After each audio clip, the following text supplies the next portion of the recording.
हमारे पास last class में in terms of G first order in terms of pressure देख लिए थे। अब हमारे पास इन टर्म्स ऑफ वॉल्यूम, तो जो फॉर्मूला आप पढ़ रहे थे बस उसी जैसा होगा। हमारे पास log a naught by a t लिखते थे, यहाँ पे हमारे पास वी नॉट बाय हमारे पास वी टी होता है। वी नॉट क्या है? Initial volume of reactant divide by volume at time T.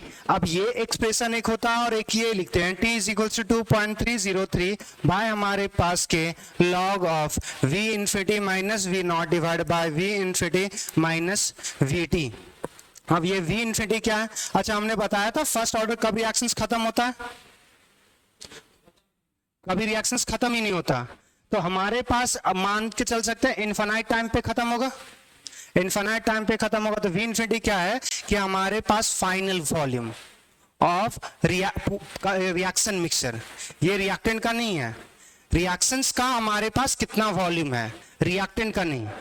और हमारे पास v naught initial volume, v T volume at time t, बस यही है। तो ये दो फॉर्मूला होता है, जनरली आपसे पूछेगा नहीं मगर वो लिख सकते हो, कम से कम ये तो याद रहना चाहिए। ना याद हो तब भी काम चल जाएगा। तो वेयर पी और के हमें पता है, where V not is equals to initial volume of reaction, V T volume at time T, किसी टाइम टी पे हमारे पास कितना वॉल्यूम है, और V infinity volume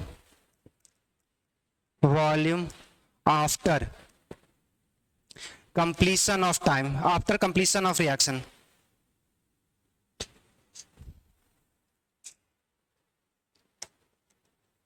completion of reaction जब कंप्लीट हो जाएगा तब हमारे पास क्या वॉल्यूम होगा। बस इसको लिख लो फॉर्मूला, बाकी बात इसका कोई यूज नहीं है। हमारे पास स्लाइड था इसलिए लिख दिया और कुछ नहीं, आपको कंसंट्रेशन के बेसिस पे ही रखना है।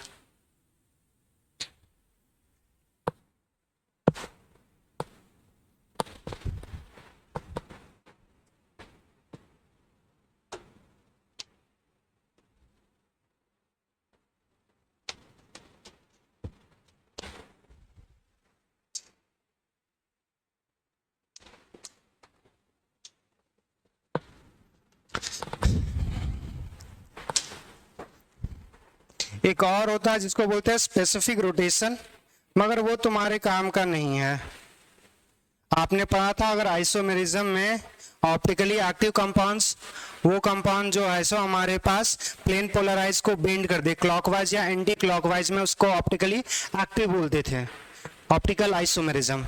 उसके बेसिस पे भी हमारे पास फर्स्ट लॉ होता है, मगर उसका उतना दूर तक पढ़ने की कोई जरूरत नहीं है।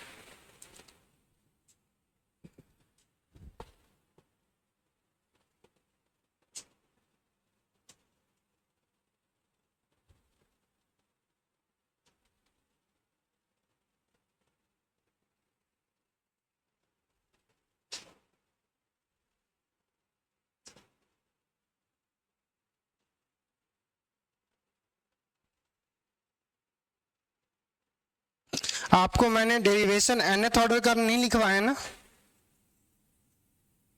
nth ऑर्डर का डेरिवेशन नहीं करवाया था। चलिए अब लोग nth ऑर्डर का डेरिवेशन देखेंगे, उसके बाद हमारे पास फर्स्ट पार्ट कंप्लीट हो जाएगा। रोटेशन पे नहीं देखना है, एक्सप्रेशन फॉर nth ऑर्डर। तो अगर हमारे पास nth ऑर्डर होगा तो बस ये nth ऑर्डर का जो एक्सप्रेशन होगा वो फर्स्ट लॉ पर एप्लीकेबल नहीं होगा, फर्स्ट ऑर्डर रिएक्शंस के लिए एप्लीकेबल नहीं होगा, उसके लिए सबके लिए, बाकी बात सबके लिए एप्लीकेबल होगा। 0 के लिए होगा, 2 3 4 5 6, बस 1 के लिए एप्लीकेबल नहीं होगा। यहां से देखो, अगर एक रिएक्शंस कंसीडर करते हैं कि जो रिएक्शंस है वो हमारे पास nth ऑर्डर के लिए है, तो हमारे पास ये रिएक्टेंट से चेंज होगा हमारे पास प्रोडक्ट। अब यहां से हमारे पास जो रेट बराबर लिखा जा सकता है वो K into concentration of reactant, या A ही मान रहे थे हम लोग, तो A से हम लोग प्रोडक्ट मान लेते हैं K इंटू A का पावर, अगर nth ऑर्डर का हमारे पास है, ये अगर nth ऑर्डर का है तो पावर n आ जाएगा। और दूसरा हम लिखे थे रेट को डिफरेंशियल फॉर्म में लिख सकते हैं, माइनस हमारे पास dA बाय dt, कॉफिशिएंट 1 है, तो 1 है तो कुछ लिखने की जरूरत नहीं। यहाँ पे रिएक्टेंट है तो इसलिए माइनस में आ जाएगा, ये क्या आ जाएगा k into A to power हमारे पास n। अब क्या करेंगे, a का टर्म्स एक साइड लेके आ जाएंगे, माइनस हमारे पास डी ए बाय हमारे पास a to power n is equals to k dt। हर बार यही कर रहे थे, जीरो ऑर्डर का कर रहे थे तो यहाँ पे जीरो आ जाता था, उसके बेसिस पे इंटीग्रेट कर रहे थे, फर्स्ट आता था तो पावर 1 होता था, तो वो हमने किया था। अब यहाँ पे पावर n ऑर्डर लेके चल रहे हैं तो ये हमारे पास एक्सप्रेशन आएगा, फिर से वही इंटीग्रेट करेंगे, हमारे पास डी ए बाय हमारे पास a टू पावर n। अब नेगेटिव वाले को इधर कर देते हैं, हमारे पास ये के टी माइनस के टी, जिसमें हमारे पास के कांस्टेंट है, बाहर निकाल सकते हैं, सॉरी टी के डी टी आएगा। अब यहाँ पे जब हमारे पास टाइम 0 होगा तो कंसंट्रेशन क्या होगा, ए नॉट। जब टाइम टी होगा तो कंसंट्रेशन क्या लिखेंगे, ए टी। अब बस यही सेम चीज इंटीग्रेट करेंगे, यहाँ पे ए का पावर ऊपर लेके जा सकते हैं, ए का पावर क्या हो जाएगा minus N, a naught a T, a का पावर हमारे पास यहाँ डी क्या लिख रहे हैं, ए का पावर एन माइनस एन, और हमारे पास d a is equals to minus k हमारे पास d t, t is equals to 0 और टी। अब यहाँ से देखें, आपने पढ़ा था एक अगर हमारे पास x का पावर n होगा तो एक पावर ऐड करेंगे, डिनोमिनेटर में हम लोग जितना पावर होता था उसमें भी एक पावर ऐड करते थे। बस वो अगर जब हमारे पास यहाँ x का पावर अगर -1 होता तो नहीं कर पाएंगे। ऊपर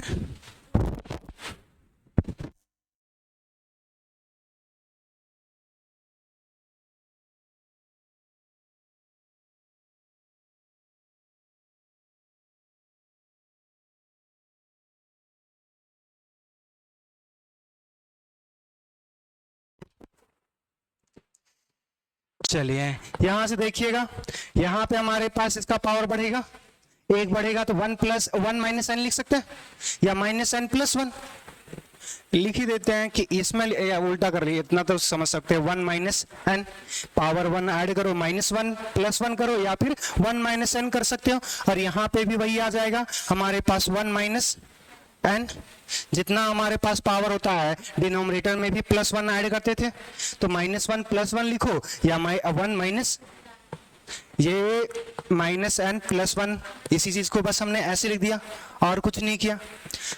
ये हमारे पास इधर आ गया, यहाँ पे हमारे पास क्या आएगा, अब यहाँ से ए नॉट था लोअर लिमिट, ए टी था हमारे पास अपर लिमिट, यहाँ पे हमारे पास क्या आ जाएगा के। अब यहाँ से हमारे पास टी, इसका तो पावर 0 था तो 0 हमारे पास 0 का पावर 1 प्लस ऐड करेंगे तो 1 आ जाएगा टी, और नीचे हमारे पास 0 + 1 तो नीचे लिखने का कोई जरूरत नहीं है। यहाँ पे हमारे पास टी था, यहाँ पे 0, यहाँ पे अगर नेगेटिव लेके आ गए थे तो यहाँ पे हमारी एक्सप्रेशन लिखेंगे, तो यहाँ से देखो ये a का पावर हमारे पास क्या आ जाएगा, एक बार अपर लिमिट पुट करेंगे, माइनस लोअर लिमिट करते हैं तो अपर लिमिट पुट करेंगे a की जगह, तो हमारे पास ए टी का पावर 1 माइनस एन हो जाएगा, divide by 1 minus N minus, अगर हमारे पास लोअर लिमिट क्या हो जाएगा ए नॉट का power 1 minus n divided by 1 minus N is equals to minus हमारे पास के टी -0 हो जाएगा, ये टी आ जाएगा। अच्छा एक बार चेक कर लें, हमारे पास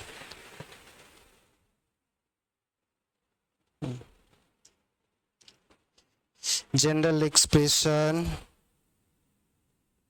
ठीक है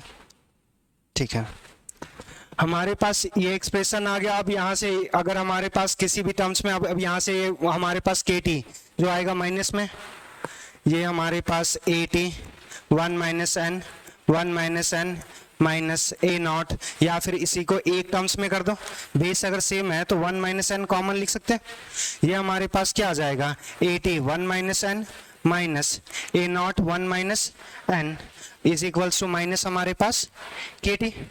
अभी इसी एक्सप्रेशन में जो चीज अब यही है, इसी को अगर नेगेटिव यहाँ हटाना चाहोगे तो ये टर्म्स क्या हो जाएगा उल्टा, अगर नेगेटिव यहां से हटा दोगे तो ये क्या आ जाएगा, ए नॉट का पावर 1 माइनस एन, माइनस हमारे पास ए टी का power 1 minus N.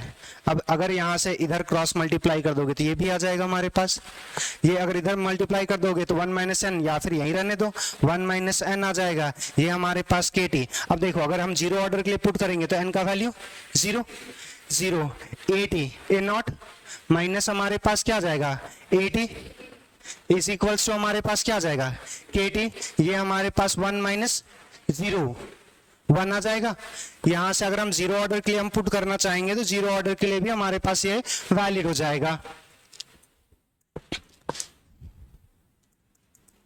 For n is equal to zero, that is zero order reaction, zero order reactions. तो जीरो ऑर्डर रिएक्शंस के लिए हमारे पास क्या आ जाएगा वो देखें, ये हमारे पास आ जाएगा ए नॉट माइनस हमारे पास A T is equals to हमारे पास क्या आ जाएगा, के टी। अब यहां से देखो, यहां से अगर आप अगर यहां से आप लिखना चाहोगे ए टी बराबर, ये ए टी इधर चला जाएगा तो के टी इधर आ जाएगा, ये ए नॉट माइनस हमारे पास के टी। क्या यही एक्सप्रेशन पढ़े थे फर्स्ट ऑर्डर के लिए, सॉरी जीरो ऑर्डर के लिए? फर्स्ट ऑर्डर के लिए अप्लाई नहीं कर सकते क्योंकि वहां पे अगर याद हो थोड़ा सा भी तो इस फर्स्ट ऑर्डर में यहाँ पे लॉग का टर्म्स आया था। 1/x जो होता है 1/x का dx का इंटीग्रेट करोगे तो वो log x देता है। तो ये हमारे पास ये फॉर्मूला है, ये सिर्फ n बराबर 1 के लिए एप्लीकेबल नहीं होगा। तो यहाँ पे बस एक चीज लिख लेना, n इज इक्वल्स टू 1, ये नहीं होगा। ये जब हमारे पास सब के लिए एप्लीकेबल होगा, बस ये याद रखना है कि n बराबर हमारे पास 1 नहीं होना चाहिए, तब ये एक्सप्रेशन आएगा। और फर्स्ट ऑर्डर के अलावा सब के लिए एप्लीकेबल हो जाएगा। ये जीरो ऑर्डर लगा लो, अगर मान के चलो कि यहाँ पे 4 n बराबर आप 2 की बात करो, मतलब हमारे पास second order reaction, second order reactions की अगर हम बात करेंगे तो n बराबर हम लोग 2 पुट करेंगे। 2 पुट करोगे तो क्या आएगा हमारे पास, 1 माइनस 2 माइनस 1 आएगा। तो ए नॉट का पावर हमारे पास कितना आ जाएगा, -1। हमारे पास ए टी का भी पावर कितना आ जाएगा, -1 डिवाइड बाय, देखो यहां से 1 माइनस 2, ये कितना आ जाएगा, -1 इज इक्वल्स टू हमारे पास क्या आ जाएगा, के टी। अब यहां से देखो ये पावर नेगेटिव है, इसको -1 इधर मल्टीप्लाई कर दें, कोई प्रॉब्लम। ये हमारे पास क्या आ जाएगा, a not -1 a T -1 is equals to हमारे पास माइनस के टी। अब देखो पावर माइनस है तो ये क्या आ जाएगा, 1 बाय क्या चाहिए, हाँ तो माइनस के टी तो लिखे हुए यहाँ पे। अरे यहाँ पे हमारे पास, अच्छा यहाँ पे नहीं, हम यहाँ पे चेंज किए ना, ये टर्म्स देखो ए नॉट को इधर ले आए, ये नेगेटिव इसके साथ दोनों साइड नेगेटिव नेगेटिव से मल्टीप्लाई कर दो, माइनस माइनस क्या होगा प्लस, माइनस जो था वो प्लस में हो जाएगा। ए नॉट क्या था माइनस में, यहाँ पे प्लस में, ए टी क्या था प्लस में, यहाँ पे क्या हो गया माइनस में। अब यहाँ पे हम लोग जो अगर किसी का पावर -1 है तो उसको रिसिप्रोकल कर सकते हैं। ये हमारे पास क्या आ जाएगा, A T is equals to minus K T. ये अगर यहाँ से नेगेटिव हटाना चाहोगे तो ये उल्टा हो जाएगा, ये हमारे पास 1 by A T minus 1 by A not is equals to, ये हो गया सेकेंड ऑर्डर का फॉर्मूला। इसी तरह थर्ड ऑर्डर का भी लिख सकते हो। तो यही है हमारे पास जनरल ऑर्डर और nth ऑर्डर ऑफ रिएक्शंस। बस nth ऑर्डर के लिए फर्स्ट ऑर्डर नहीं लगा सकते, बाकी के लिए लगा सकते हैं, तो लिख लीजिए।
चलिए हो गया।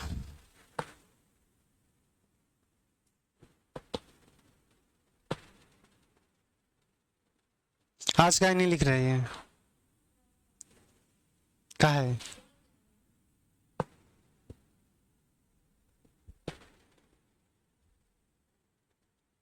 तो कितने दिन बाद आया है जरा? 2 महीना?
उसके बारे में कोई आइडिया नहीं।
n = 2 के लिए ये वाला, यहाँ देखो हमारे पास क्या है कि किसी का भी पावर अगर हमारे पास -1 हो तो उसका रिसिप्रोकल, तो a0 का हमारे पास पावर -1 था तो 1/a0 कर दिया, at का पावर -1 था तो ये 1/at कर दिया, इज इक्वल्स टू -kt था -kt लिख दिया। अब यहाँ से क्या किया है कि दोनों साइड माइनस से मल्टीप्लाई कर दें, तो माइनस माइनस क्या हो जाएगा, प्लस हो जाएगा। यहाँ पे जो प्लस था वो किस में आ जाएगा, माइनस में, तो 1/a0 प्लस में था, 1/a0 माइनस में, ये माइनस में था तो या तो कुछ नहीं, ये हमारे पास इसको इधर कर दे, बाकी बात इन दोनों को उठा के उधर कर दे, तब भी यही सीख सकते हो। केटी को इधर ले आओगे तो क्या हो जाएगा, प्लस में केटी, ये a0 उधर जाएगा तो प्लस था तो माइनस में था तो ये भी कर सकते हो। क्लियर है? बढ़े अब आगे। ये था हमारे पास जनरल एक्सप्रेशन nth ऑर्डर का। अब यहां से देखेंगे हाफ लाइफ का। हाफ लाइफ क्या होता था, जब हमारे पास कंसंट्रेशन क्या हो जाए, a0/2 हो जाए, या तो आधा रिएक्टेंट हमारे पास कंज्यूम हो चुका है या आधा रिएक्टेंट कंज्यूम होना बचा हुआ है। तो हमारे पास अब देखेंगे हाफ लाइफ के बारे में।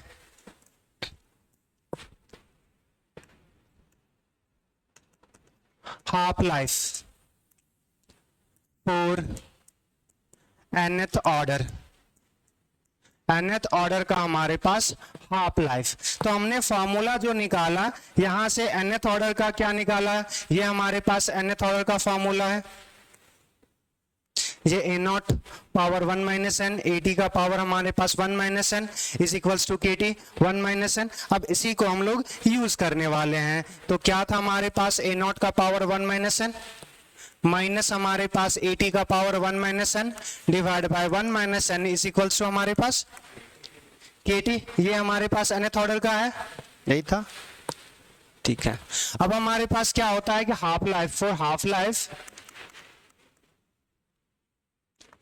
अगर हाफ लाइफ की बात करें तो टी जो होगा वो हमारे पास क्या हो जाएगा, टी 50% या टी हाफ, जो लिखना चाहोगे। दूसरा हमारे पास और क्या हो जाएगा, ए टी का जो वैल्यू हो जाएगा वो ए नॉट बाय 2। ये दो चीजें अभी इसमें पुट कर दो। नाउ ए नॉट तो ए नॉट ही रहेगा, ए नॉट का पावर 1 माइनस एन माइनस हमारे पास ए टी का पावर, अब क्या ए टी बराबर क्या लिख सकते हैं, ए नॉट बाय 2, इसका पावर कितना था 1 माइनस एन, और डिवाइड में हमारे पास 1 माइनस एन, इधर तो हमारे पास के टी के जगह आप टी हाफ लिखेंगे या टी 50%, जो आपको अच्छा लगता है। अब यहां से देखो ए नॉट हमारे पास दोनों में कॉमन है, निकाल सकते हैं, पावर 1 माइनस 1 ही है, ए नॉट 1 माइनस एन, यहां पे 1 बचेगा, यहां पे हमारे पास क्या बचेगा 1 बाय 2 का पावर हमारे पास 1 माइनस एन बचेगा, क्योंकि ये ए नॉट का भी पावर 1 माइनस एन है और 2 का भी पावर 1 माइनस एन है, तो ए नॉट सिर्फ निकाले हो ना, तो 2 का पावर 1 माइनस एन तो बचा रहेगा, डिवाइड बाय हमारे पास 1 माइनस एन, यहां से हमारे पास के टी हाफ।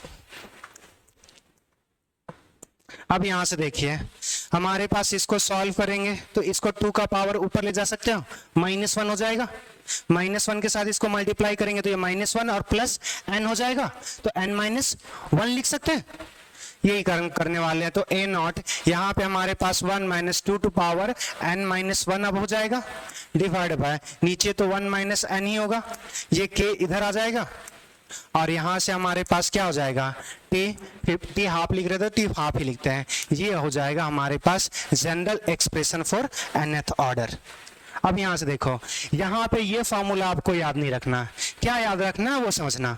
हम लोग ऐसा लिख सकते हैं, अच्छा यहाँ ए नॉट का पावर कितना था 1 माइनस एन, तो हमारे पास जो टी हाफ होगा वो ये तो बाकी सब कांस्टेंट ही है, ये यहाँ 1 2 पावर n जो भी कोई पार्टिकुलर ऑर्डर होगा उसके बेसिस पे आएगा, तो ये वैल्यू क्या होगा फिक्स होगा, ये जो टर्म्स है और के भी क्या होगा फिक्स होगा, तो हमारे पास टी हाफ जो होगा वो डायरेक्टली प्रोपोर्शनल लिख सकते हैं, a naught to power 1 minus n होगा। ये सबसे इंपॉर्टेंट है हमारे लिए, क्यों, अब देखना है यहाँ से, अगर हमारे पास जो 4 जीरो ऑर्डर रिएक्शंस की बात करेंगे तो n बराबर हमारे पास क्या होगा 0 पुट करोगे तो क्या आ जाएगा, टी हाफ हमारे पास, टी हाफ जो होगा वो directly proportional to initial concentration होगा। जब हम बोलेंगे फॉर फर्स्ट ऑर्डर के लिए बात करेंगे तो हमारे पास टी हाफ जो होगा वो डायरेक्टली प्रोपोर्शनल, देखो 1 माइनस क्या आ जाएगा, किसी का पावर अगर 0 होगा तो 1 आएगा, ऐसा बोल सकते हैं, ये कुछ नहीं है कांस्टेंट, क्या यही लिखे थे, देखो अगर हमारे पास टी हाफ और 0 ऑर्डर लिख रहे थे तो वहां पे अगर आपको याद होगा तो ए नॉट बाय 2 के लिखवाए थे फॉर्मूला, तो ए नॉट डायरेक्टली प्रोपोर्शनल था। एक हमने सीक्वेंस भी बनाया था कि हमारे पास अगर कंसंट्रेशन ए नॉट है, ए नॉट से 2 आ गया, ए नॉट बाय 2 तो टी हाफ हो गया, ए नॉट बाय 2 से ए नॉट बाय 4 हो गया, वो भी टी हाफ है। अगर 0 ऑर्डर का होगा 10 मिनट माने थे तो फिर 5 मिनट, उसके बाद और कम करते गए 2.5, उसी तरह हम घटाते गए, तो सेम चीज क्या हो रहा है कि कंसंट्रेशन के डायरेक्टली प्रोपोर्शनल है, यहाँ पे एक इंडिपेंडेंट है। तीसरा, अब यहाँ से 4 सेकेंड ऑर्डर की बात करेंगे, सेकेंड ऑर्डर की अगर बात करेंगे तो यहाँ पे 1 माइनस 2 कितना आएगा -1 आएगा, तो टी हाफ जो डायरेक्टली प्रोपोर्शनल होगा -1, तो इसको ऐसा लिख सकते हैं कि जो टी हाफ होगा, हाफ लाइफ होगा, वो inversely proportional to initial concentration. 0 order का डायरेक्टली प्रोपोर्शनल होता है कंसंट्रेशन, ये first order independent, second order inversely proportional. बस ये तीन इंपॉर्टेंट है, अगर पूछेगा तो ये पूछ सकता है, ये पूछ सकता है, ये पूछ सकता है, बस ये सीक्वेंस से बताते हैं आगे। अगर हमारे पास थर्ड ऑर्डर होता, जो पूछने के चांसेस बहुत कम है, तो टी हाफ हमारे पास डायरेक्ट अगर लिखने वाले हैं, यहाँ पे 1 माइनस क्या आता 3, तो 1 माइनस क्या आता -2, मतलब हमारे पास inversely proportional to square of initial concentration आ जाएगा। तो ये चीज याद रखना है आपको कि किस केस में हमारे पास डायरेक्टली प्रोपोर्शनल है, किस केस में इंडिपेंडेंट है, किस केस में इनवर्सली प्रोपोर्शनल है। कम से कम फर्स्ट 0, फर्स्ट और सेकंड तक याद रखना, थर्ड का कोई जरूरत नहीं है, थर्ड नहीं पूछेगा, मगर अगर रेयर चांसेस है पूछ सकता है।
हो गया।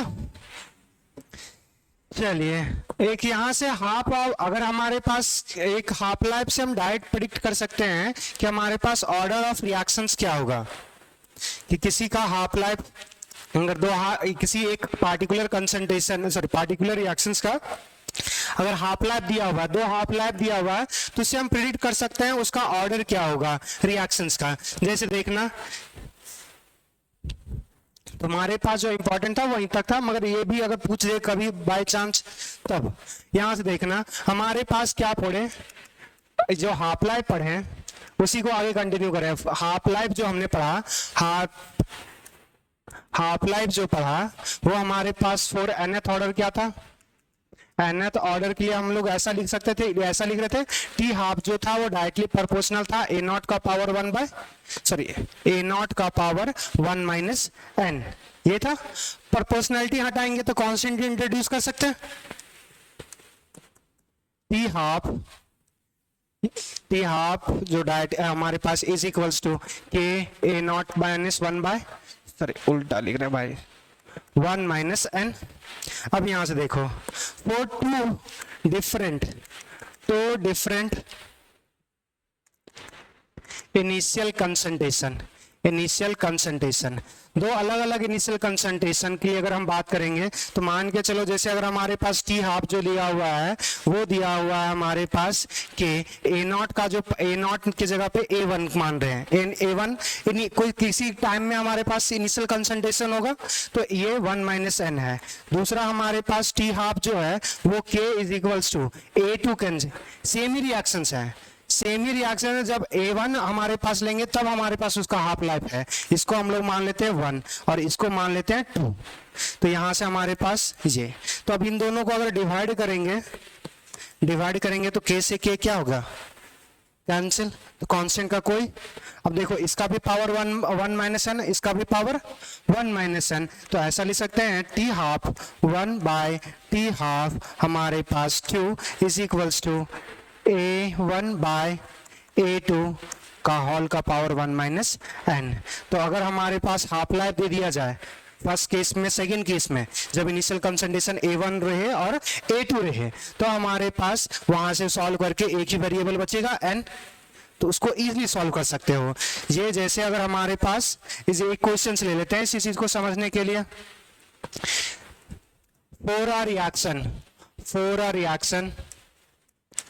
for a reaction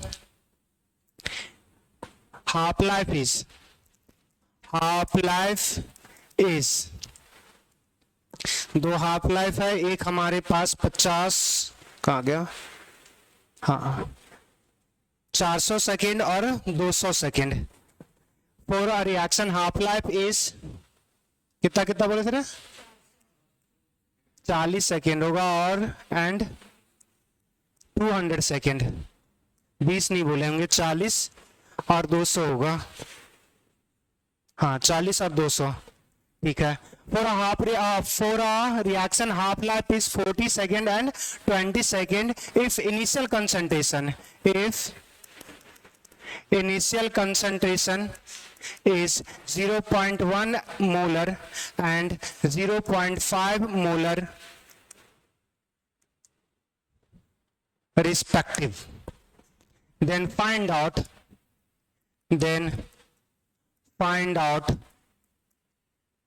order of reaction. तब आपको बताना है ऑर्डर ऑफ रिएक्शंस क्या होगा। हमारे पास क्या दिया हुआ है, दो हाफ लाइफ दिया हुआ है किसी रिएक्शंस के लिए, एक हाफ लाइफ दिया हुआ है 40 और दूसरा 200। और 40 कब होगा, जब इनिशियल कंसंट्रेशन 0.1 होगा।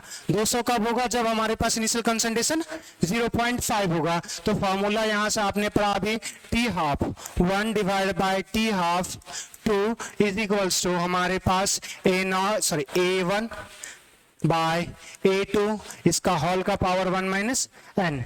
तो हमारे पास पहला हाफ लाइफ कितना है 40, दूसरा हाफ लाइफ कितना है 200 इज इक्वल्स टू हमारे पास पहला कंसंट्रेशन 20-40 के लिए कितना था 0.1 और हमारे पास इसके लिए कितना है 0.5 इसका पावर 1 माइनस एन। अब यहां से देखो 5 टाइम्स में कैंसिल होगा, तो इसका मतलब क्या आ जाएगा, ये 1/5। यहां से इसको भी पॉइंट, अगर दोनों साइड अगर एक डिजिट हटाएंगे तो 1/5 ही आएगा। 1/5 इसका पावर 1 माइनस एन। देखो यहाँ पे पावर कुछ क्या है 1, तो यहाँ पे वही सेम नंबर है, तो अगर दोनों बराबर है तो पावर भी क्या होगा सेम। तो now 1 is equals to 1 minus N. तो यहाँ से एन इधर ले आएंगे तो इधर चला जाएगा, ये हमारे पास प्लस है तो ये माइनस में 1 माइनस 1 क्या हो जाएगा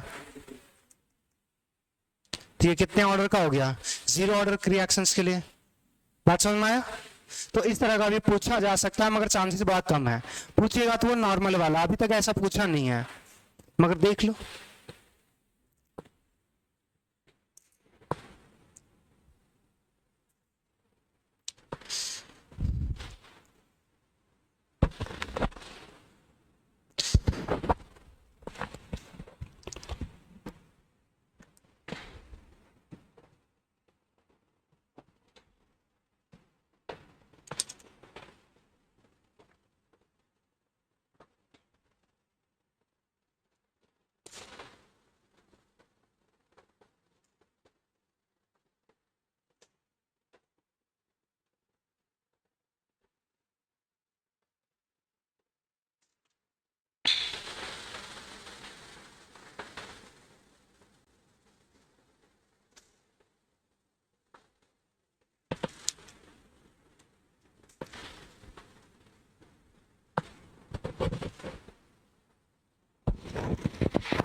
और इसमें समझ भी सकते हो कि देखो हमारे पास क्या है कि जब हमारे पास इनिशियल कंसंट्रेशन बढ़ा तो हाफ लाइफ भी क्या हो गया, बढ़ गया।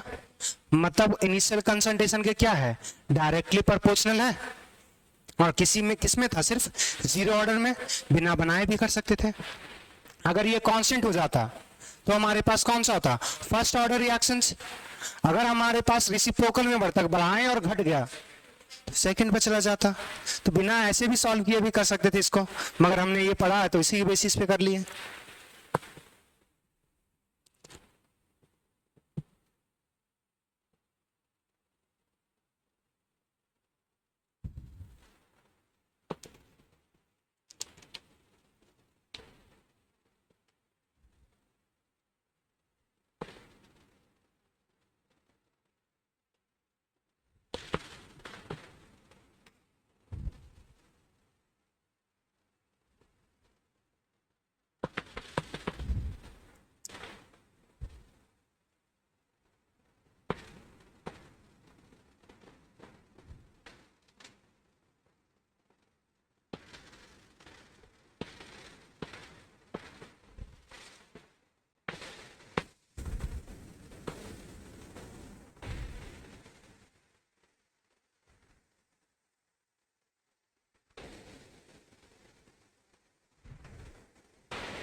हो गया।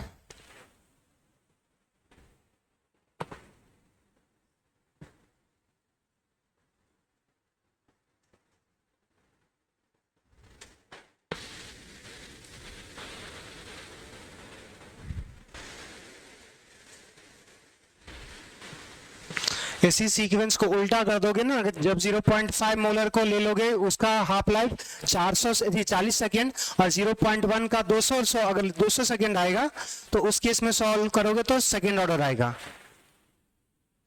कंसंट्रेशन बढ़ा रहे हैं तो हाफ लाइफ क्या हो रहा है, घट रहा है, तो सेकेंड ऑर्डर आ जाएगा। बढ़िया भाग्य। हमारे पास ये था, तुम्हारे पास अगर हम केमिकल काइनेटिक्स को 3 पार्ट्स में अगर डिवाइड करेंगे तो ये ही था हमारे पास। एक था डिफरेंशियल फॉर्म, जो एक्सप्रेशन आपने लिखा था dx बाय, हमारे पास concentration, change in concentration with respect to time, जो एक्सप्रेशन लिखते थे वो डिफरेंशियल फॉर्म हो गया। अभी जो आपने पढ़ा वो इंटीग्रल फॉर्म हो गया। और अब जो पढ़ना है वो कॉलिजन थ्योरी पढ़ना है, कि मॉलिक्यूल्स अब हमारे पास कैसे कोलाइड्स करके केमिकल रिएक्शंस में परफॉर्म करेंगे। तो उसमें ये कॉलिजन बस ये 3 पार्ट्स में ही डिवाइड कर सकते हैं। तो लास्ट फेज में हम अब आ गए हैं कि लास्ट टॉपिक हमारे पास। तो अब हमें जो पढ़ना है वो कॉलिजन। अच्छा, उससे पहले हमारे पास कुछ क्वेश्चंस है, देख लेते हैं कुछ क्वेश्चंस को, उसके बाद आगे बढ़ते हैं। तो ये देखो क्वेश्चंस क्या दिया हुआ है। सबसे पहला क्वेश्चन देखें, ये क्या दिया हुआ है, what is the correct difference between first order and second order reactions. अभी हम लोग पढ़ चुके हैं फर्स्ट ऑर्डर रिएक्शंस और सेकेंड ऑर्डर रिएक्शंस। तो क्या क्या दिया हुआ है हमारे पास, first order reactions can be catalyse, catalyse और क्या लिखा हुआ, a second order reaction can not be catalyse, मतलब फर्स्ट ऑर्डर रिएक्शंस में कैटलिस्ट यूज कर सकते हैं, सेकेंड ऑर्डर में रिएक्शंस में कैटलिस्ट यूज नहीं कर सकते। कैटलिस्ट किसी में भी यूज कर सकते हैं, कैटलिस्ट किसी में भी यूज कर सकते हैं। और कैटलिस्ट अगर सिर्फ कैटलिस्ट ही फैक्टर हो जाएगा, कैटलिस्ट सिर्फ क्या करता है, एक्टिवेट जब हमारे पास बढ़ाता और घटाता है फॉर्मेशन का, उसका हमारे पास वो ऑर्डर से या ऑर्डर से कोई लेना देना नहीं है। तो कौन से ऑर्डर में यूज किया जाएगा, कौन से में नहीं यूज किया जाएगा, ये हमारे पास ऐसा कुछ नहीं कि फर्स्ट ऑर्डर में यूज कर सकते, सेकंड ऑर्डर में यूज नहीं कर सकते। वो किसी में भी यूज हो सकता है, वो रेट को बढ़ाने के लिए होता है, ऑर्डर पे उसका कोई मतलब लेना देना नहीं। पहला देखो, half life of first order reaction does not depend on the A not, क्या था, इनिशियल कंसंट्रेशन, क्या यही था। टी हाफ जो पढ़ते थे फर्स्ट ऑर्डर का, तो उसमें हाफ लाइफ जो पढ़ते थे उसमें क्या पढ़ते थे, T half is equal to 0.693 divide by K, उसमें इनिशियल कंसंट्रेशन होता ही नहीं था। तो वही तो लिख रहा है कि हमारे पास does not depends upon a naught, initial पर डिपेंड ही नहीं करेगा। दूसरा देखो, half life of second order reaction does depends upon a naught, कि डिपेंड करेगा। अभी तो हमने देखा हमारे पास हाफ लाइफ जो होता है वो सेकेंड ऑर्डर का inversely proportional to A not है। ये डायरेक्टली इनवर्सली नहीं बोल रहा, ये बोल रहा है डिपेंड करेगा, डिपेंड तो कर रहा है ना, तो यही बात क्या हो गया, करेक्ट। अब इधर पढ़ लो तो बाकी वो स्टेटमेंट गलत ही लिखा हुआ है, देख लो यहां से, the rate of first order reaction does not depend on the reactant concentration. First order पे डिपेंड तो कर जाता है, जो रेट लिखते हो यहाँ पे k into K is equal to A to power 1, ये 1 पे तो डिपेंड कर रहा है। दूसरा, rate of first order reaction does not depend the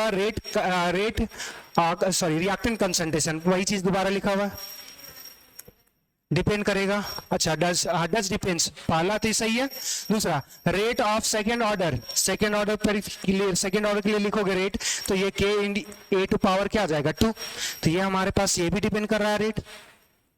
तो यहाँ पे ये दोनों बात गलत हो गया, बस एक ही बात सही हो गया। तो हमारे पास सेकेंड ऑर्डर से भी क्वेश्चन पूछेगा तो हो जाएगा, बहुत बेसिक क्वेश्चन पूछेगा, उससे कैलकुलेशन नहीं रहेगा। कैलकुलेशन या तो जीरो ऑर्डर या तो फर्स्ट ऑर्डर, ज्यादा चांसेस फर्स्ट ऑर्डर का होता है।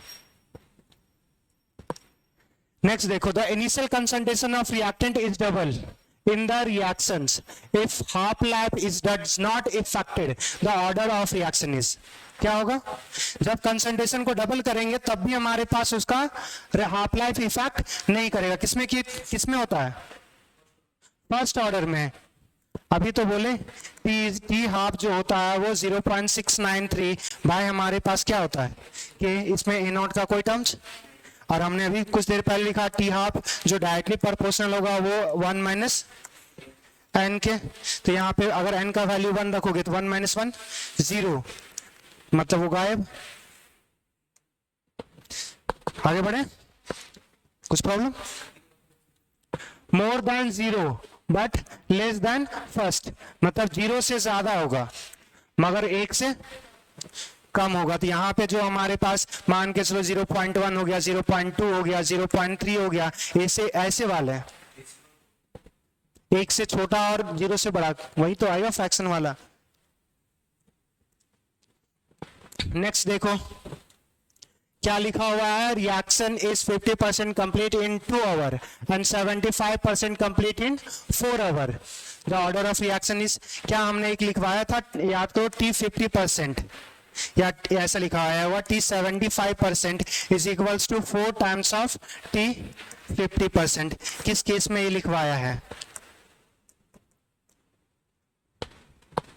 लिखवाया है आपको तो कम से कम 2 ही में चेक करना है, बाकी में चेक ही नहीं करना है। आपको जीरो ऑर्डर के लिए चेक करने लिए बताए थे, अगर हमारे पास ये T 75% और T हमारे पास कितना है 50%, तो आपको क्या लिखना था 75 बाय हमारे पास 50, तो 25 दूना 50, 25 थी 75, तो हमारे पास T 75 क्या आ जाएगा, ये 2 टाइम्स, और ये T 50 क्या आ जाएगा हमारे पास 3 टाइम्स। ये किसके लिए आएगा, जीरो ऑर्डर के लिए। अगर जीरो ऑर्डर के लिए नहीं है तो 100% किसके लिए होगा, फर्स्ट ऑर्डर के लिए। आपको लिखवाया गया है ये फर्स्ट ऑर्डर के लिए, और शायद प्रूफ भी करके बताए हुए होंगे। तो ये करवाए हो तो या तो आपको जीरो ऑर्डर का पूछेगा या फर्स्ट ऑर्डर का पूछेगा, सेकेंड और थर्ड का नहीं बात करने वाला वो। तो अगर कम से कम एक का भी तो याद रख लीजिए, अगर एक का याद हो गया तो बाकी बात खत्म।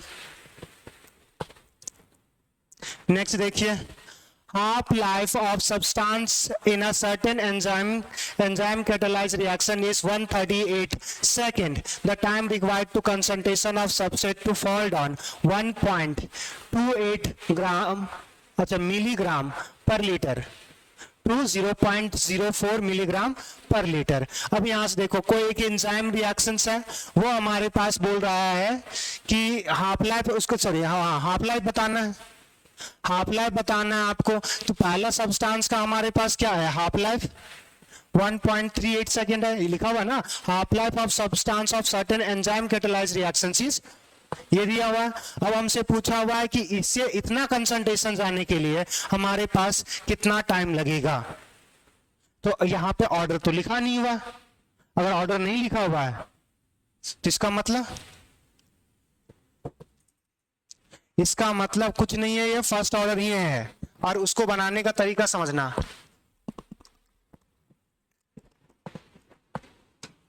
और शायद लिखवाए होंगे फर्स्ट ऑर्डर के एग्जांपल में, एंजाइम वाला कैटलिस्ट भी जो रिएक्शंस होता है ना, वो फर्स्ट ऑर्डर रिएक्शंस फॉलो करेगा। देखो यहाँ से ये 1.28 कैलकुलेशन नहीं करेंगे, 1.28 से हमारे पास इसका आधा करोगे, कितना आ जाएगा, 2 छक 12 और हमारे पास 2 चौके 8, 6.4 हमारे पास आ जाएगा। तो ये हमारे पास क्या हो जाएगा, T 50%। यहां से देखो इसका आधा करोगे तो ये हमारे पास कितना हो जाएगा, 2 3 जा 6, 2 2 जा 4। इससे हमारे पास फिर से ये आधा करोगे, ये कितना आ जाएगा, 4 हमारे 2 से हमारे पास 16, और यहां से फिर इसका 2 करोगे तो 0.8, और इसका भी आधा करोगे तो कितना लाइफ आया, 1 हाफ लाइफ, दूसरा, तीसरा, चौथा और ये पांचवा, 5 हाफ लाइफ टाइम आया। इसको 5 से मल्टीप्लाई करो, आंसर आ जाएगा। या फिर दूसरा हमने बताया था कि हाफ लाइफ टाइम वाला में हमारे पास n हाफ लाइफ टाइम के बाद कितना हमारे पास अमाउंट बच जाएगा, उसके बेसिस पे आप भी कर सकते थे। जैसे हमने लिखवाया था कि n हाफ लाइफ टाइम में हमारे पास a0/2 लिखवाया था।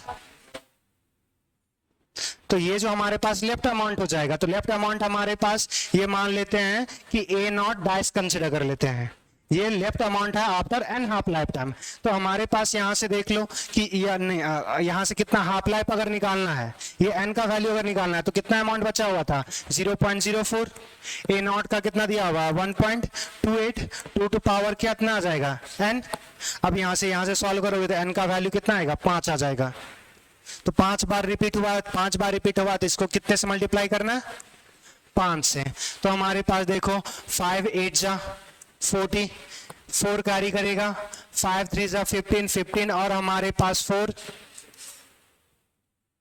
15 और 4 19, 9 1 कैरी करेगा, हमारे पास 5 और 1।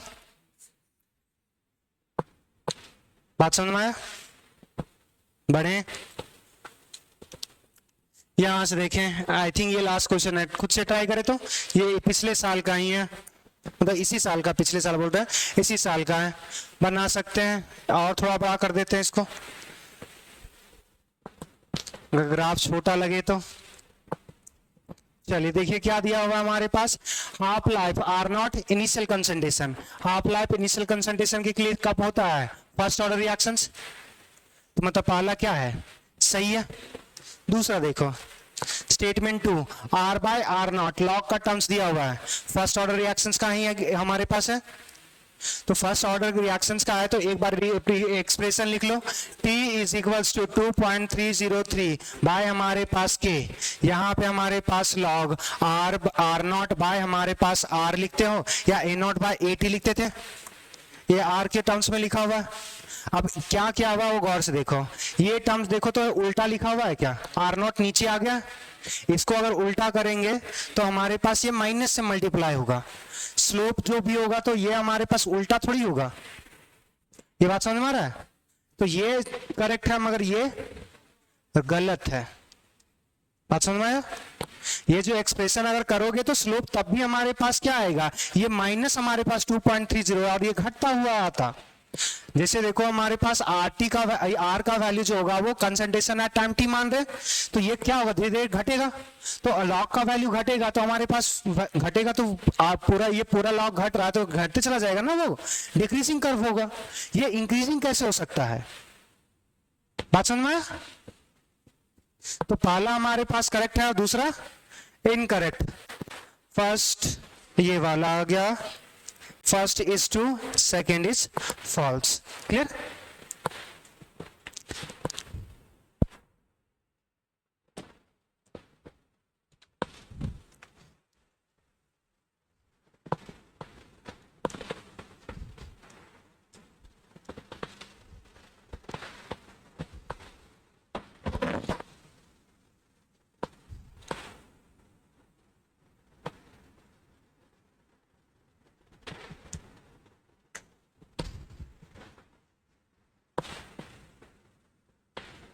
अच्छा, इसमें तो कॉलिजन थ्योरी का स्लाइड ही नहीं बनाया है। अच्छा, सेव का है क्या, इसको कट कर देते हैं, उसके बाद इसी में ऐड करते जाते हैं। टाइम है हमारे पास है आधा घंटा। चलो नेक्स्ट अब हमारे पास पढ़ेंगे कॉलिजन थ्योरी।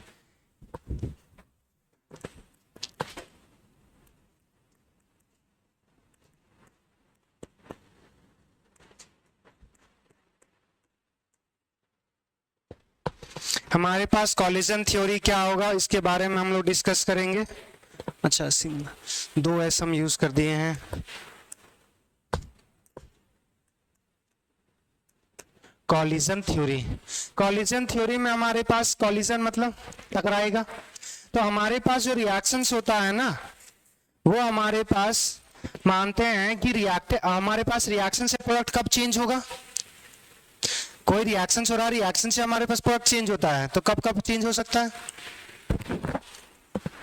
कुछ तो सोचो कब चेंज होगा।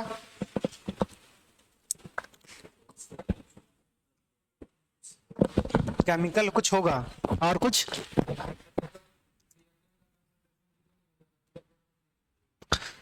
बोल सकते हो, मगर तुम अपने तरह से सोचो। और कुछ कॉलिजन के बेसिस पे सोचो ना, जोर से बोल। प्रोडक्ट मिक्स होगा तो एक प्रोडक्ट तो बनेगा, मगर एक प्रोडक्ट या एक से ज्यादा भी बन सकता है ना, मगर वो चीज तुम जो हम पूछ रहे हैं वो तुम लोग बता नहीं रहे हो।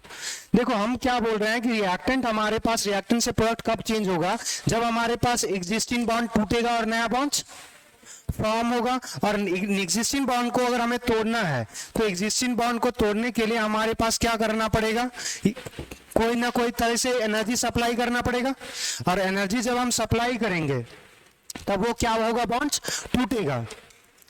तो एनर्जी हम लोग किसके फॉर्म में दे रहे हैं, अब हम मानते हैं कि ये जो रिएक्शंस होता है, कॉलिजन थ्योरी से मानते हैं कि हमारे पास जो रिएक्शंस होंगे वो पहले तो एटम्स हम स्फेरिकल मानते हैं, या मॉलिक्यूल्स जो रिएक्शन से मान रहे हैं वो स्फेरिकल मान रहे हैं। अब वो बॉल जैसा हम कंसीडर करते हैं, तो वो बॉल्स हमारे पास टकराता है, और टकराएगा तो हमारे पास दो तरीका का कॉलिजन होगा, दो तरीका का कॉलिजन होगा, एक इफेक्टिव और दूसरा नॉन इफेक्टिव। जैसे अगर मान के चलो कि अगर हमारे पास कॉलिजन हुआ दो गाड़ियों में, तो हमेशा थोड़ी होगा कि हमारे पास पूरा डैमेज हो गया, मर ही जाएगा, बच भी तो सकता है।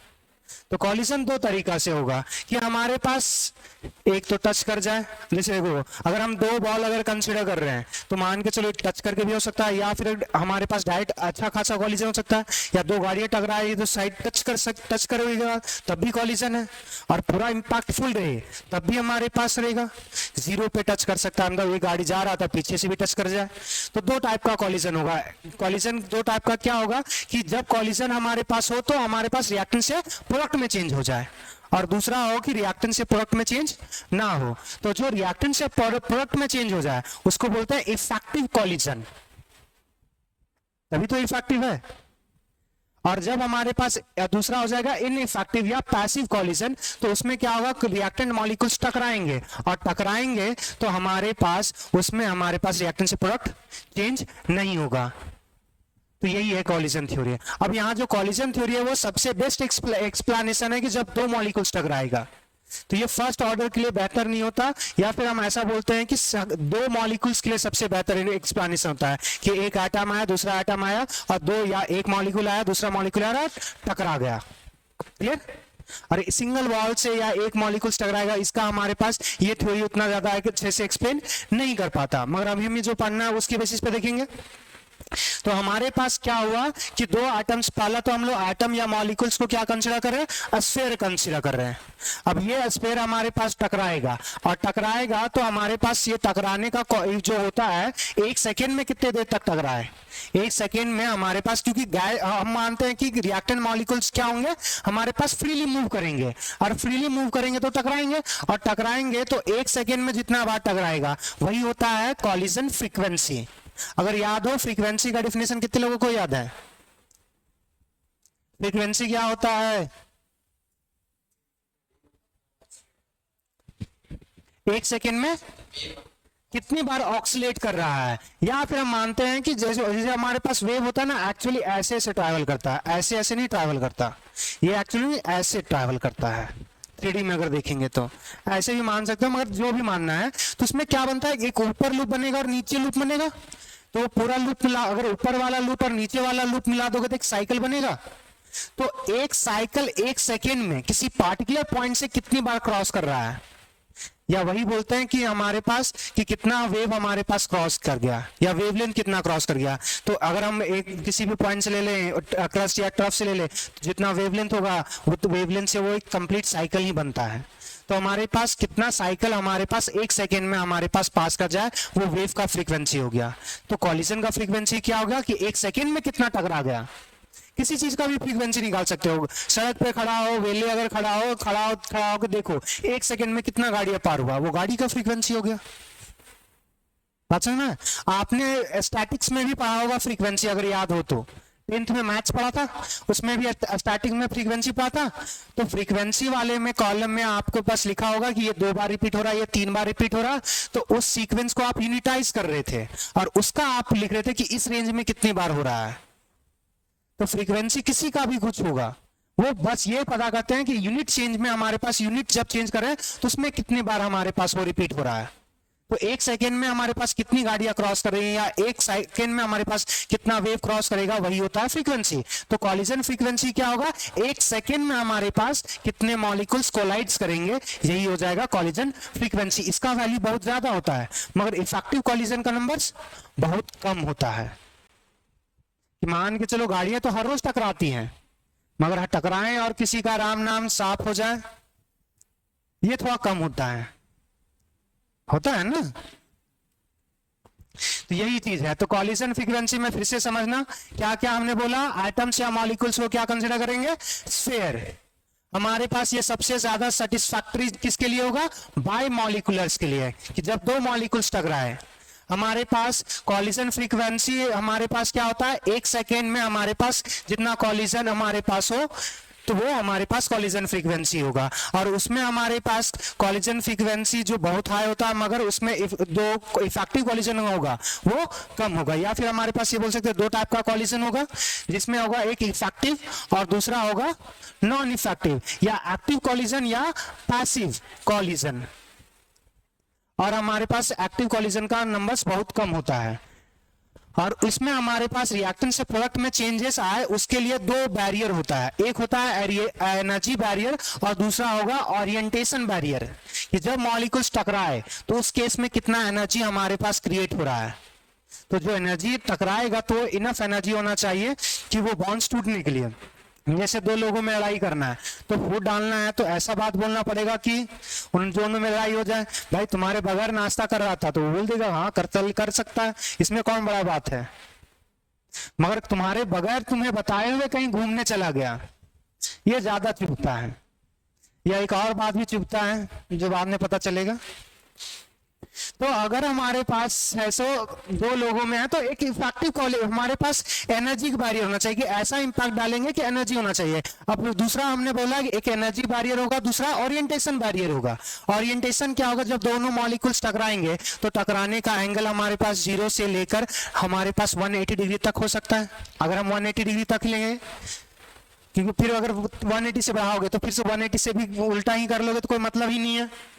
तो अगर बोलोगे तो 110 से 360, मगर कोई मतलब नहीं, 1 से 180 ले लो वही काफी है। मतलब या तो 0 ऐसे आ रहा होगा या मैक्सिमम क्या आ रहा होगा उसके अपोजिट में आ रहा होगा, फिर इधर से बढ़ाओगे तो फिर इधर 0 से कर ले, कोई मतलब नहीं है। तो हमारे पास यहाँ पे जो परफेक्ट कॉलिजन के लिए जो एंगल होना चाहिए वो हमारे पास 180 डिग्री होना चाहिए, जब एक दूसरे के अपोजिट में आए।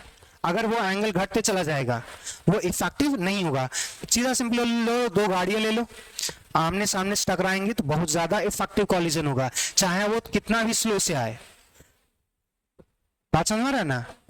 और हमारे पास जैसे वो एंगल घटने लगेगा 180 से, जैसे जैसे घटने लगेगा वो अगर ऐसे टकराएगा तो सेपरेट हो सकता है, इफेक्टिव कॉलिजन नहीं हो जाएगा, वो बढ़ जाएगा, मगर एक दूसरे पर ये सबसे ज्यादा इंपैक्ट डालेगा। तो दो बैरियर, एनर्जी बैरियर और ओरिएंटेशन। एनर्जी बैरियर का एक और समझ लो, हडल रेस देखियो, जिसमें बीच में बैच लगा, हडल लगाया रहता है, उसको क्रॉस करके तुमको पार करना है। तो अगर क्रॉस करके या हाई जंप मान लो, उतना नंबर न करो, हाई जंप मान लो, हाँ हाई जंप पे एक हडल को क्रॉस करना पड़ेगा। तो अगर मान के चलो कि तुम्हारे पास रिएक्टेंट से प्रोडक्ट हमारे पास कब फॉर्म होगा, जब हमारे पास उस हडल को क्रॉस करोगे, वही है एनर्जी बैरियर। उसी में हम लोग दो चीज पढ़ेंगे, एक थ्रेशोल्ड एनर्जी और दूसरा एक्टिवेशन एनर्जी। क्लियर? क्या क्या होगा वो सब देखेंगे अगर हमारे पास टाइम हाँ टाइम अगर हमारे पास बचा तो सब कुछ देखेंगे। तो सबसे पहला कॉलिजन थ्योरी की बात करते हैं।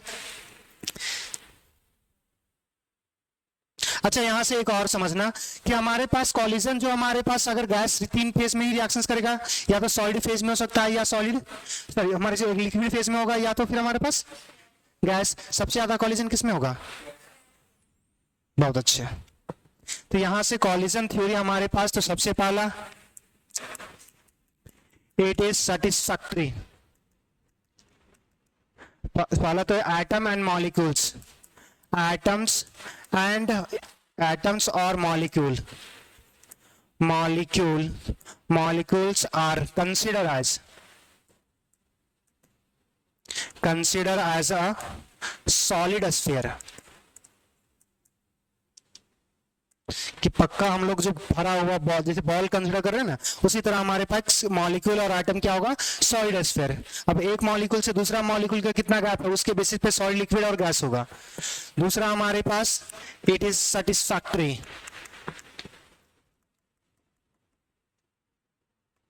Factory 4 bimolecular collision. हमने भी बोला कि दो एटम टकराएगा तो सबसे बेहतर होगा एक्सप्लेनेशन। नेक्स्ट हमारे पास according to this theory,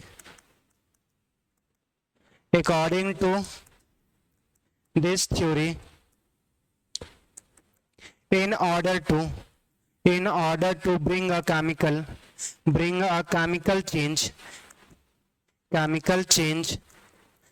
change होगा तभी तो केमिकल हमारे पास प्रोडक्ट फॉर्म होगा। In order to bring a chemical change, molecule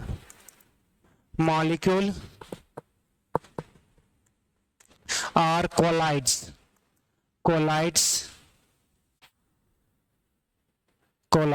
according to this theory, in order to bring a chemical change, molecules are collides। हाँ बस इतना ऊपर लिख दिए हैं। नेक्स्ट हमारे पास there are two types of collision। पहला हमारे पास क्या हो जाएगा?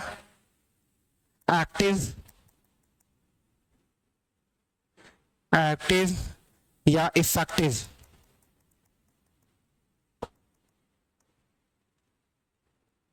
कॉलिजन। दूसरा हमारे पास पैसिव या ineffective.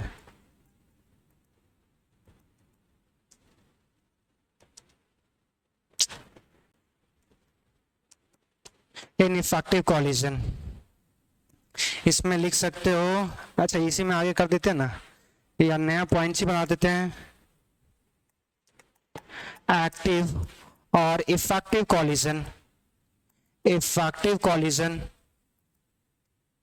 collision bring a chemical change, bring a chemical change, whereas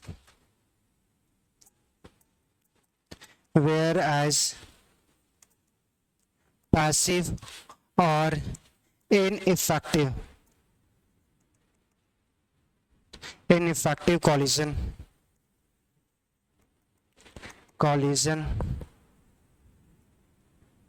collision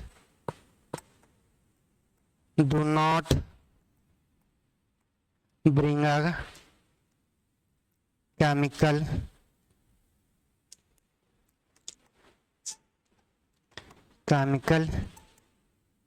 change after collision.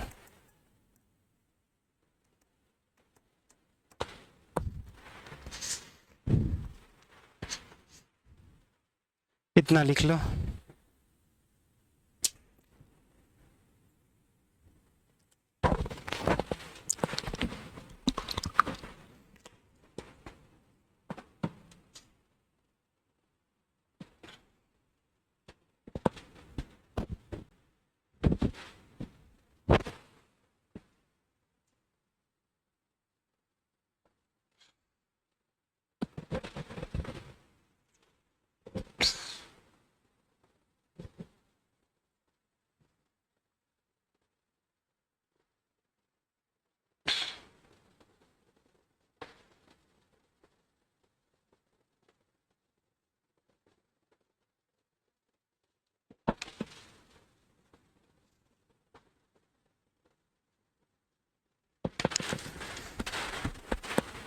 लिख लिए? अरे दो बच्चा जल्दी कर।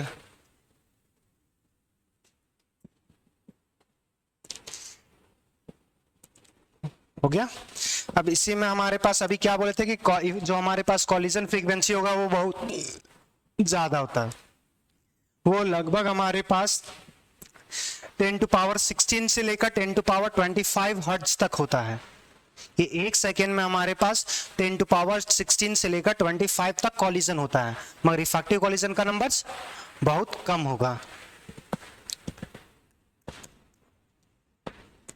Collision frequency is very high, very high, about 10⁻16, sir minus का है लिख रहे हैं, 10⁻16 to 10⁻25 hertz, but number of effective collision is very less, बहुत कम होगा। नेक्स्ट हमारे पास हमने क्या बोला, हमने तो बोला था कि हमारे पास जो कॉलिजन होगा वो इफेक्टिव होने के लिए या रिएक्टेंट से प्रोडक्ट में चेंज होने के लिए दो हमारे पास क्या होगा, बैरियर। एक होता है एनर्जी बैरियर, दूसरा orientation barrier. For effective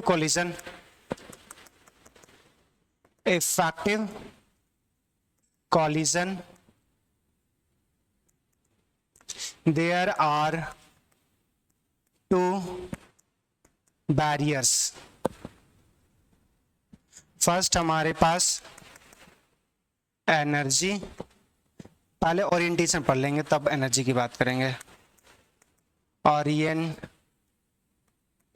orientation,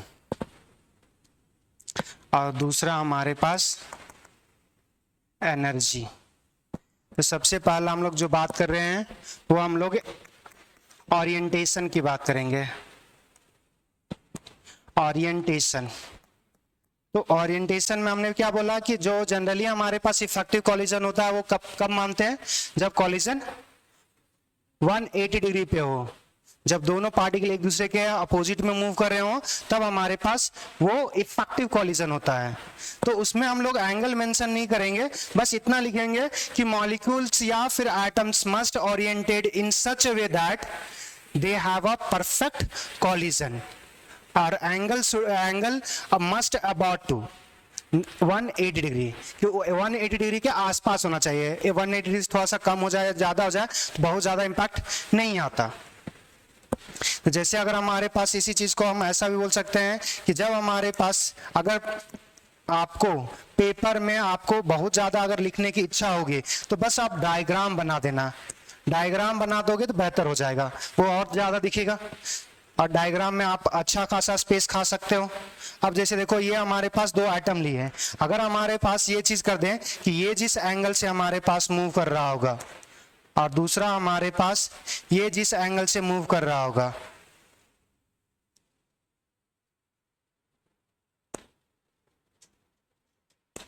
बस ये दिखा देना कि यहाँ पे अगर जब हमारे पास ये 180 डिग्री बनाएगा तो ये यहाँ पे हमारे पास इफेक्टिव कॉलिजन लिख देना।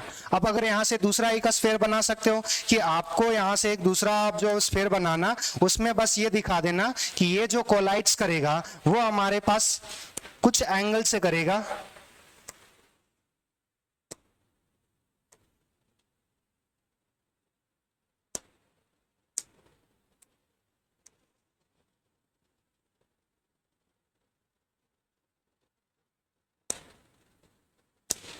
ये यहाँ पे कुछ एंगल हमारे पास क्या बनेगा, कुछ एंगल पार्टिकुलर बनाना, थीटा एंगल बना देना। अब यहां से लिख देना कि ये हमारे पास ये कैसा है, इफेक्टिव कॉलिजन, और ये हमारे पास कैसा आ जाएगा, इनइफेक्टिव या नॉन इफेक्टिव भी लिख सकते हो। नॉन इफेक्टिव हमारे पास, नॉन इफेक्टिव ज्यादा सूट करेगा, नॉन इफेक्टिव कॉलिजन। तो फॉर यहां से एक ही लाइन लिख लेना, for collision, for collision, collision of atom, atoms और molecules, molecules, molecules they have orientation in such a way that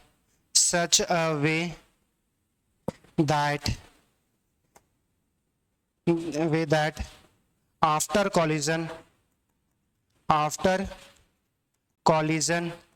they must have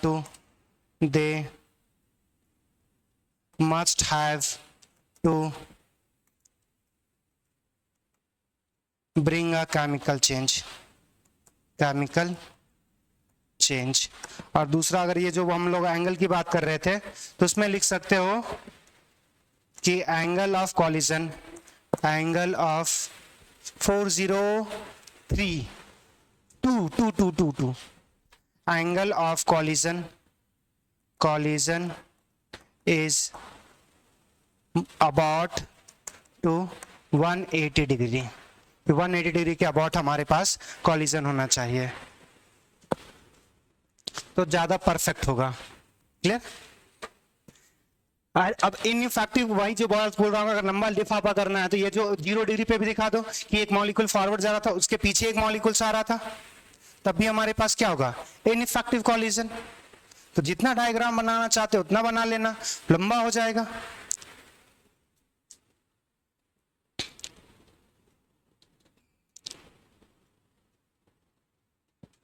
ये बाद में लिखोगे, कम से कम ये खत्म करें तो बाद में लिखते रहना, नोट्स तो स्लाइड तो भेज ही देते हैं।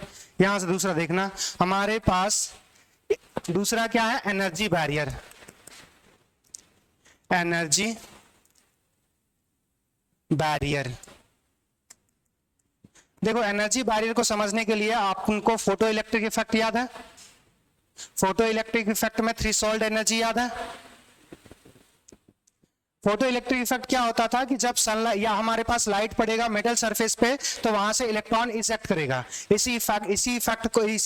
हमारे पास इसी फेनोमेना को क्या बोलते थे? Photo electric effect. फोटो मतलब लाइट, इलेक्ट्रिक मतलब इलेक्ट्रॉन्स। तो फोटो से हमने इलेक्ट्रॉन्स को इजेक्ट किया, यही होता है फोटो इलेक्ट्रिक इफेक्ट। अब हमारे पास सीधा सिंपली क्या होता है कि उसमें हमारे पास एक तो ऐसा लाइट होगा जो इलेक्ट्रॉन्स को सिर्फ उसके सरफेस तक निकालेगा, मूव नहीं करवाएगा। तो जो हमारे पास इलेक्ट्रॉन कम से कम जो सरफेस पे ला देगा इलेक्ट्रॉन, उतना एनर्जी को बोलते हैं थ्रेशोल्ड एनर्जी।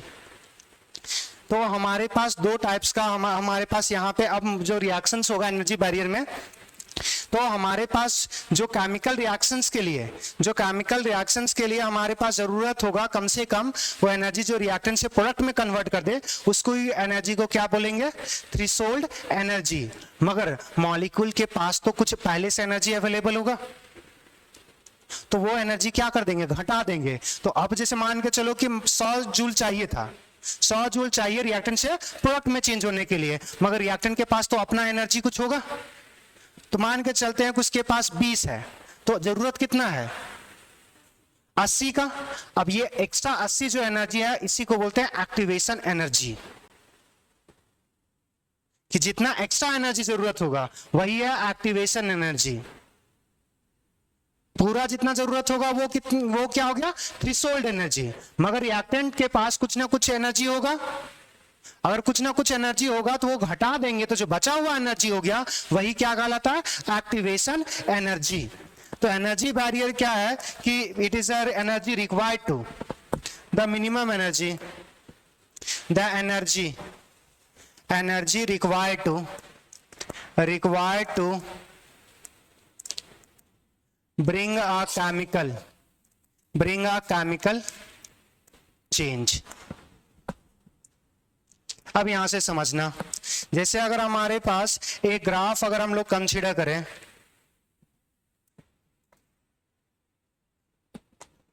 एक ये ग्राफ कंसीडर कर रहे हैं, तो ये ग्राफ हमारे पास कंसीडर कर रहे हैं, हमारे पास यहाँ पे रिएक्टेंट से प्रोडक्ट जानने का ग्राफ कुछ इस तरह दिया हुआ है। यहाँ पे हमारे पास रिएक्टेंट है और यहाँ पे हमारे पास प्रोडक्ट है। तो ये हमारे पास क्या है? एनर्जी। ये हमारे पास टाइम है कि टाइम के साथ रिएक्टेंट प्रोडक्ट में हमारे पास चेंज होगा, या हम इसको बोलते हैं progress of reaction. Progress of reactions की रिएक्शन कैसे प्रोग्रेस करेगा। तो हमारे पास जब इस चीज को देखेंगे तो हमारे पास क्या क्या दिखेगा, यहां से लेकर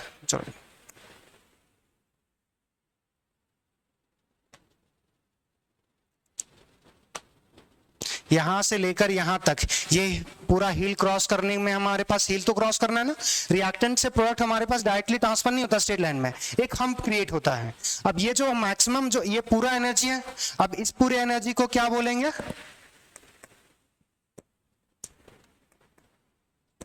काहे नहीं ले रहा है?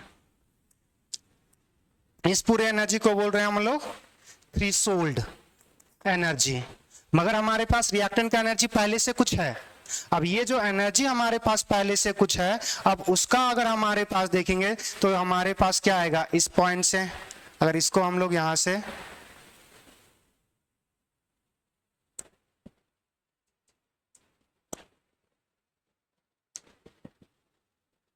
छोड़ो, इसको डिलीट ही कर देते हैं, इसी को हम लोग बस पैरेलली अगर यहां से ड्रॉ कर ले, और अब हमारे पास जो लाइंस जो आएगा,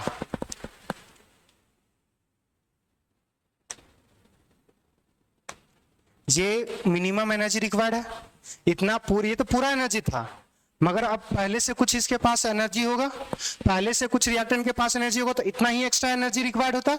अब इतना जो एक्टिव एनर्जी जो रिक्वायर्ड है वही क्या कहलाता है हमारे पास? Activation energy.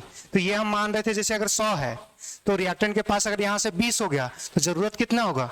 80 का। 80 ही क्या है? Activation energy. और कैटलिस्ट क्या करता है? इसी 80 को या तो बढ़ा सकता है या तो घटा सकता है। मान के चलो कि बीच में हमारे पास हडल है, तो हडल अगर बहुत ऊंचा कर देंगे तो जो हमारे पास बहुत कम लोग क्रॉस कर पाएंगे, और हडल अगर हमारे पास कम कर देंगे सब क्रॉस कर जाएगा।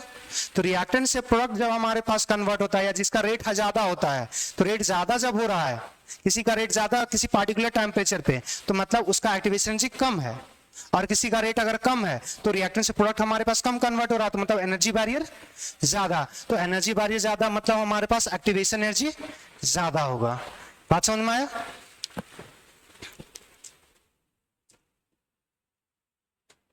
तो यहां से हमारे पास ये एक लाइन लिख लो, हमारे पास थ्रेशोल्ड एनर्जी क्या है? थ्रेशोल्ड एनर्जी हमारे पास क्या होगा? Total minimum energy required to change reactant to change to bring minimum energy required to change product। Reactant to product नहीं बोलेंगे, प्रोडक्ट से हमारे पास प्रोडक्ट चेंज करने में कितना जरूरत होगा, रिएक्टेंट से प्रोडक्ट बोलेंगे तो वो एक्टिवेशन होना एनर्जी हो जाएगा। हमारे पास minimum energy required to change minimum energy required to bring a chemical change, minimum energy required to bring a chemical change,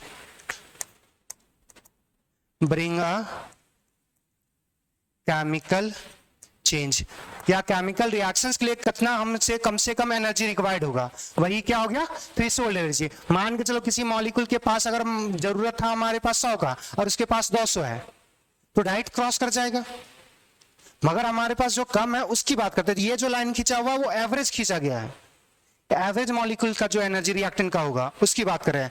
तो ये दूसरा हमारे पास क्या हो जाएगा? Activation energy. ये एक्टिवेशन एनर्जी क्या हो जाएगा कि रिएक्टेंट को कितना चाहिए एनर्जी, ये सिर्फ क्या है केमिकल रिएक्शंस होने के लिए कितना एनर्जी चाहिए, और ये रिएक्टेंट को कितना एनर्जी चाहिए। जैसे हम बात कर रहे हैं बैरियर को क्रॉस करने के लिए कितना चाहिए था? 100, मगर एथलीट के पास पहले से 20 है, तो उसको एक्स्ट्रा और कितना चाहिए? 80।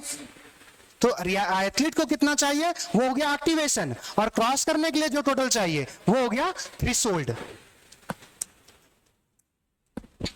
तो ये हो जाएगा minimum energy required to reactant to bring a chemical change,